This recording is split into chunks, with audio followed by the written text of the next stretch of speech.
We are Marc, Amy, Juliette and Clement from the medieval Chateau de Rosieres. This Christmas we've made you a very special advent calendar. Every day from the 1st to the 25th of December we will open the door to a different room in the chateau and introduce you to its past, present and future. Merry Christmas. Hello everybody, this is Amy, Marc and Juliette from Chateau de Rosieres. Clement's having a nap today. So we've just got the littlest one of the clan helping us, which is appropriate because this is the littlest room we're going to show you on the tour. Now we've had to make a few choices about which rooms to show because we have way more than the 25 days of the advent calendar that we're doing. And I was a bit sceptical about this, but I'm going to stay nice and quiet today. Probably. Yes, please. Because Marc was absolutely insistent we show you this little room because it says so much about the building and there's so much interesting stuff going on in here. I mean, I would personally call it at best a hallway, at least a corridor, but I remain ready to be wowed. You will be. It is actually a room I really felt strongly about showing because it's to me one of the most interesting in the chateau architecturally. We're right in the middle of the chateau, which is a big blocky tower, and there is this tiny room which has the particularity to have load-bearing walls all the way around. And the only reason why there would be a room with the load-bearing walls all the way around right in the middle is only if it was open all the way to the roof. And actually it is, I struggled a bit to begin with to understand why there was this room in the middle, because we have a similar one just above and a similar one on the top floor as well. And even on the top floor, the walls are still really thick. So we've been mentioning in our past visits that the chateau was 2 floors higher when it was built. And this room has the very thick walls at the top suggest that the walls were carrying up all the way. And it clicked when I visited another chateau in the area that had a little inside courtyard within the chateau. It had been beautifully restored. And there was this really tiny courtyard that was just like a light well in the middle of the chateau. So it's moving because Juliette is moving the tripod. And so actually I did some research about that, and it was a very typical feature in Roman villas. It was. There's a tripod! A room like this in a Roman villa was called an impluvium, which means the room where it rains. And it was actually used for many purposes. The first one was to collect rainwater from the roof if you had a drought, so you would have a little water storage. So often you would have a cistern underground below one of those rooms.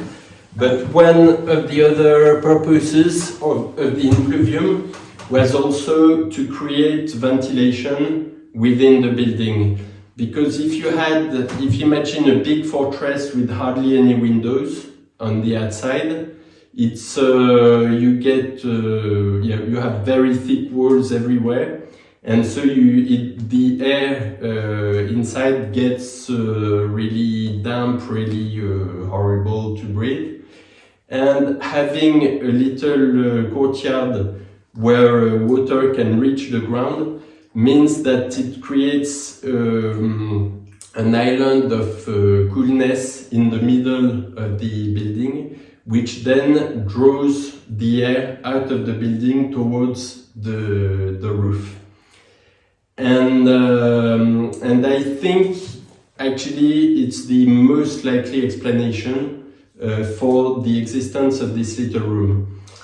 There is another suggestion. My dad did some surveying of the chateau as well, and in the past, and looked at some parts of it.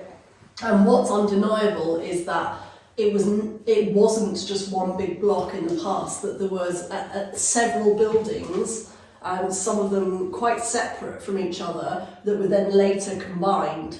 And one option is that this could also be a defensive feature, so that in order to, if you think about it, if you were riding up to the chateau on your horse and wanting to get off in safety, going inside the walls, so this would essentially be a corridor from the outside, so that the entrance would be within the main bits, that would make sense as well. Yeah, it could multitask and it's like not that. exclusive at all, actually. And it's true that some buildings had what you call a barbican, which is a fortified gate, and you would have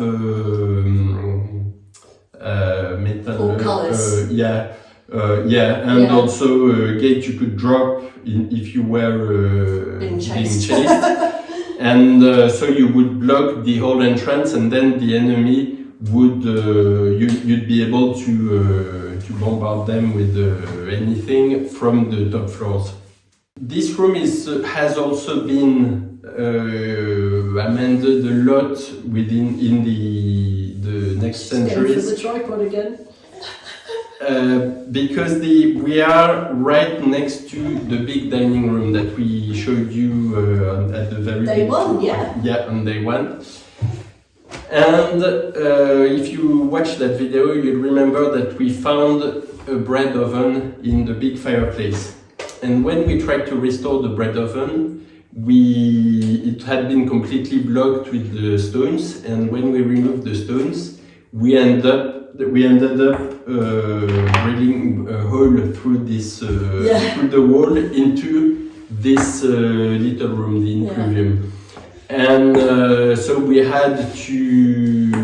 wanted to keep it as a nice feature to remember what it had been in the past.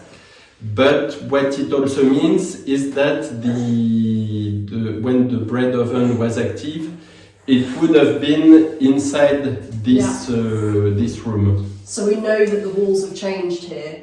Yes, and they actually have changed a lot, because we have other features that suggest it, like the big arch on our side, which is clearly an outside door. So this door here really doesn't look like an inside door, and that comes as another argument to say that this might have been an outside wall in the past. Another argument we have is the direction of the walls, because this wall here is not flat at all and not vertical. And it's really, really clear on this side. It's called fruit in French, I don't know in English actually. But if you look at the outside walls of the rest of the chateau, they all have this kind of slope towards the ground. And that was also because it needed to be wider in order to bear the weight of all the wall and all the height of the building. We also mentioned in the past videos that the floor had been lowered in the big dining room. Well, it also has been here. Another thing that tells that the ground was lowered is this door. At the time, people were a lot smaller than we are now, and they would do those door frames accordingly. The bottom stone here is actually plastered with cement, which indicates that there's no carved stone at the base. So it was probably dug into the bedrock as the rest of the big dining room. And actually the whole floor is has a very slight slope going down the dining room. On another subject, this door has also the door frame has a very interesting feature, which is this hole right here. And this looks like a door pivot. So there would have been originally a flapping door, how do you say? But basically this would have been the hinge of the door. Yeah. So that's also something Revolving door. Yeah, revolving door. I was trying to think of the word. Yeah. So it's that's also something you wouldn't often find indoors. Right. Probably at the time when they built the dining room, they added a feature that's quite common in houses in southern France. And this was a little sink to wash your hands before going to the table. So if you've watched our first video about the dining room, you remember our beautiful Swiss buffet that had a tin fountain. Well, this was exactly the same function. And I'm pretty sure there used to be a marble sink here. The drain is still here actually, and there is still water running through this pipe. And actually when I dug a hole on the side of the house, I found the remains of a marble sink that you would have found in that kind of fountains. So I've been looking at architectural salvage places and various things to find something to replace this sink. That was before we found the dresser actually. But I was very, very lucky to find a beautiful 18th century fountain that would have been in a similar type of niche in a house, and it actually came from southern France. So this is the fish that would spit water, and you have a wash bowl that comes underneath that we will install at some point. And quite heavy. when we have a massive storm, you hear the water rushing through there, don't you? Oh yes, so we don't know exactly where the drain is going to.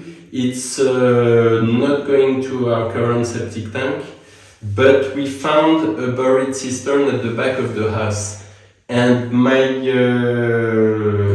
I think the gutters from the house end down that tank, and I think it's what we hear when there's a big storm. But it's really loud, isn't it? I know. Yeah. I mean, we are right in the middle of the chateau here, so it's not near to the edge. So it's got to be, quite some. And also, once we came home from holiday, and I saw a mouse run out of the pipe too. So, yeah. And actually, when we're talking about that cistern, this cistern is, the place for this cistern is on the Napoleonic map of 1836, which suggests that the whole hydraulic system behind this is before that date, probably sometime before the early 19th or even 18th century. Huh. You can't wait to install that, can you? No, I'm really looking forward to it. But before that, we need to chip all the walls, and because I'd really like to show all these beautiful features. I'm sure the leg of the door frame is also made in carved stones. It has been covered with that quite ugly cementy plaster of the 70s. It has been painted on top, and I'm sure that if we chip all of this, we'll have beautiful carved stones like at the top.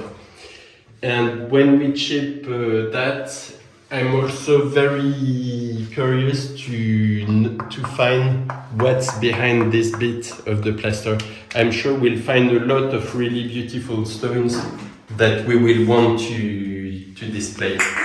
And the worst case scenario is that we cover it up again, isn't it? Yeah, but if we cover it up, we'll do it with nicer, a nice lime plaster that will look more authentic and more real as well.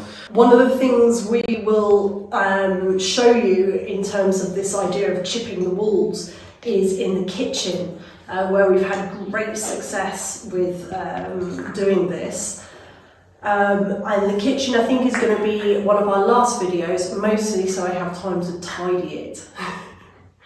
But whilst we're still in here, I'd like to show you this map. And it's made with papier-mâché, isn't it? And plaster. It's plaster with paper on top. And early 20th century? Yeah, or probably sometime during the 50s, I'd say, 1950s. And Marc has restored it. We got it from a brocante. And it's of the Vivarais area, which is a historic designation. It's not a department or a region or anything. It's a historic area. Province. Would you like to do this? No, you did. And I think why I love 3D maps of this sort of area, because I think it shows really well the nature of where we live. Because you have the Rhone Valley, which is virtually flat. You've got the Prealps here and the Alps here, in amongst the cobwebs. And then this is the Massif Central. This is how you get up to us. And so this is Saint-Félicien, our village, and we're just there. And then the next mountains are up to here. And we're about 580 metres.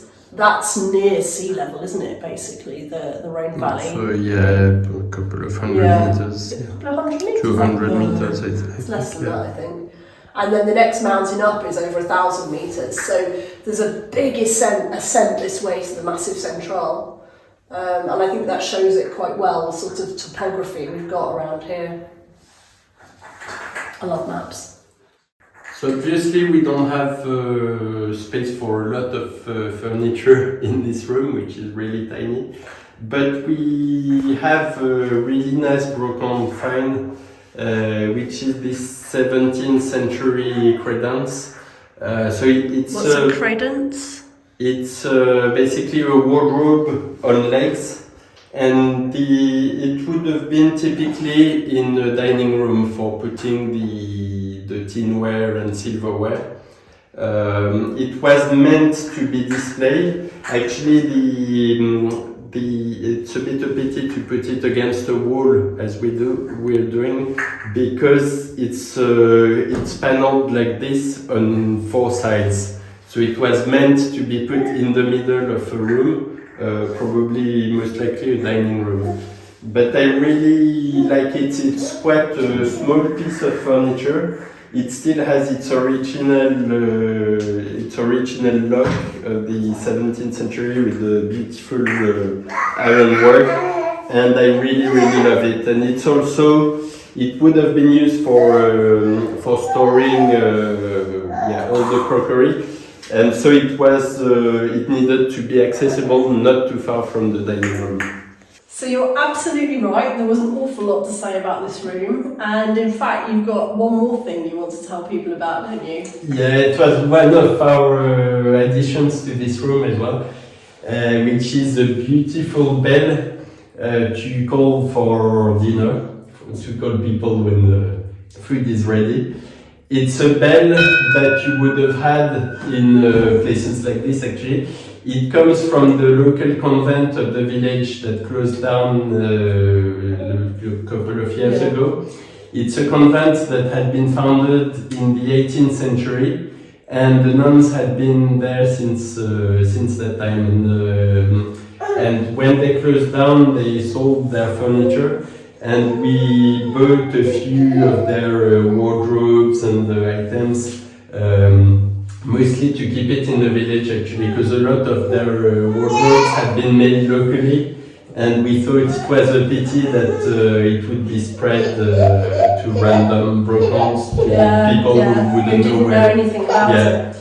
And so we salvaged this bell, which I'm very proud of, and that Juliette thoroughly enjoys.